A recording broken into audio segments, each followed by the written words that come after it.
São Francisco de Paula. Origens. Nasceu em Paola, hoje província de Cosenza, em 27 de março de 1416. Acometido por um abscesso maligno no olho esquerdo, seus pais o confiaram à intercessão de Francisco de Assis. Em caso de cura, a criança usaria, por um ano inteiro, o hábito franciscano. Foi o que aconteceu. Descoberta vocacional. Perfeitamente curado, cumpriu o voto entrando para o convento de São Marcos Argentano, em Cosenza, com a idade de 15 anos. Ali ele manifestou, imediatamente, fortes dons de piedade e inclinação à oração. Ao término da sua permanência no convento, fez uma verdadeira peregrinação com seus pais em busca de uma vida religiosa mais apropriada para si. Esteve em Assis, Monte Cassino, Roma, Loreto e Monte Luco. Em Roma, perturbado pelas pompas da corte papal, comentou: Nosso Senhor não era assim. Esse foi o primeiro indício do seu espírito reformador. Retornando a Paola, iniciou um período de vida eremítica em um lugar inacessível das propriedades da família. Aos poucos, outros, cada vez mais numerosos, se uniram à sua experiência, reconhecendo-o como guia espiritual. Vida eremítica e construções. Com seus pais, construiu uma capela e 3 dormitórios.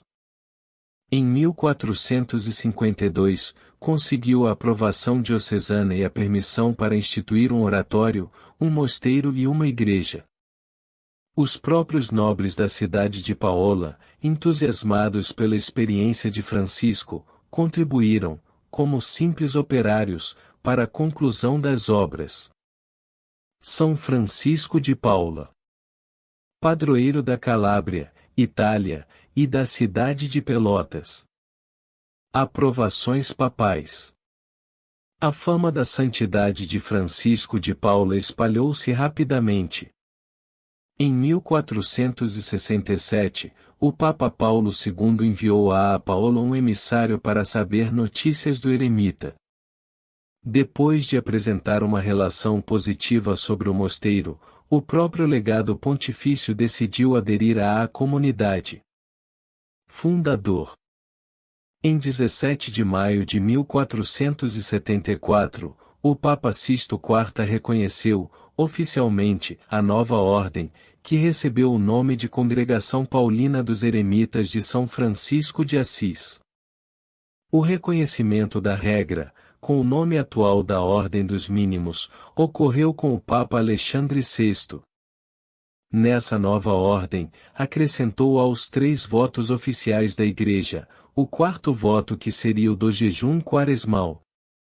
Da quarta-feira de cinzas até o sábado santo, deveriam comer somente peixes, pães, verduras e água. Voto perpétuo de abstinência de carne vermelha. Fatos extraordinários.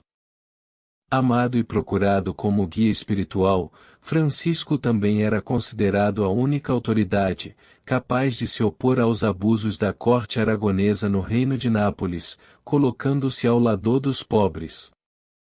Sobre eles, narra-se alguns fatos prodigiosos a ele atribuídos. Em 1464, ano de grave escassez, alguns operários se dirigiam à planície de Terra Nova para encontrar trabalho. No território de Galatro, Régio Calábria, depararam-se com São Francisco, que ia para Sicília, a quem pediram um pouco de pão, porque estavam famintos e nada tinham para comer. Então, Francisco lhes disse: Mostrem-me seus alforjes, porque dentro há pão. E assim foi. Em seus pobres bornais, os operários encontraram pão branquíssimo, fresquinho e quentinho. Quanto mais eles comiam, mais aumentavam os pães. Segunda versão. Segundo outra narração, um barqueiro recusou-se transportar Francisco e seus companheiros para a Sicília. Então, o santo estendeu sua túnica sobre o mar e assim puderam atravessar o estreito. Outro carisma, atribuído ao santo eremita, foi uma profecia. Ele previu que a cidade de Otranto cairia nas mãos dos turcos, em 1480, mas, depois, seria novamente conquistada pelo rei de Nápoles. A corte, a ordem e final da vida. Do eremitério à corte. Por meio dos mercadores napolitanos, a fama de Francisco de Paula chegou até à corte de Luís XI, na França.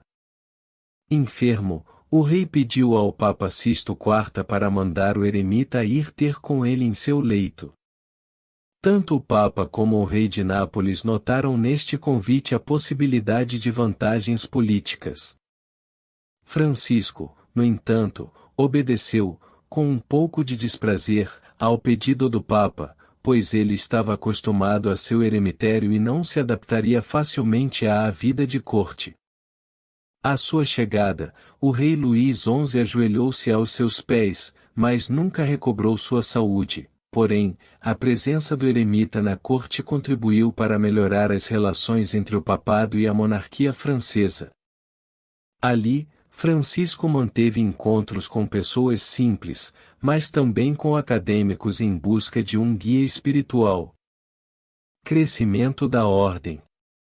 Francisco permaneceu 25 anos além dos Alpes, trabalhando a terra como camponês, mas a sua fama aumentava sempre mais como reformador e penitente. Com a agregação de alguns beneditinos e franciscanos, a congregação mudou sua vida de eremita para de cenobita. Tal reviravolta levou a fundação a contar com a ordem terceira secular e, depois, com as monjas. As respectivas regras foram aprovadas, definitivamente, por Júlio II, em 28 de julho de 1506. Morte e canonização. Francisco de Paula morreu em Tours, em 2 de abril de 1507. Sua fama difundiu-se logo pela Europa, por meio dos 3 ramos da família dos mínimos. Frades, monjas e terciários. Foi canonizado em 1º de maio de 1519, apenas 12 anos após a sua morte, durante o pontificado do Papa Leão X, do qual ele havia previsto sua eleição para o trono papal quando ainda era criança. Devoção a São Francisco de Paula.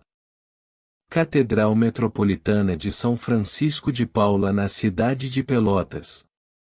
Além de padroeiro da cidade de Pelotas, foi erigida a sua catedral com o patrocínio do santo. O lugar é enriquecido de pinturas compostas por artistas italianos. Somado a isso, todos os anos comemora-se com devoção este santo. Oração. Ó glorioso São Francisco de Paula, que tanto vos aprofundastes na humildade, único alicerce de todas as virtudes, alcançando por meio dela um grande prestígio junto de Deus, a tal ponto de jamais lhe terdes pedido graça alguma que prontamente não vos fosse concedida. Aqui, venho aos vossos pés para suplicar-vos.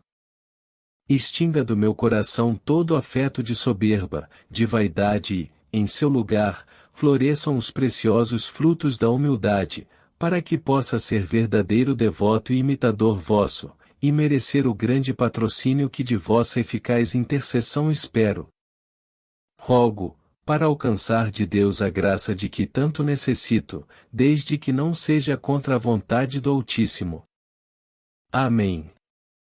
Minha oração.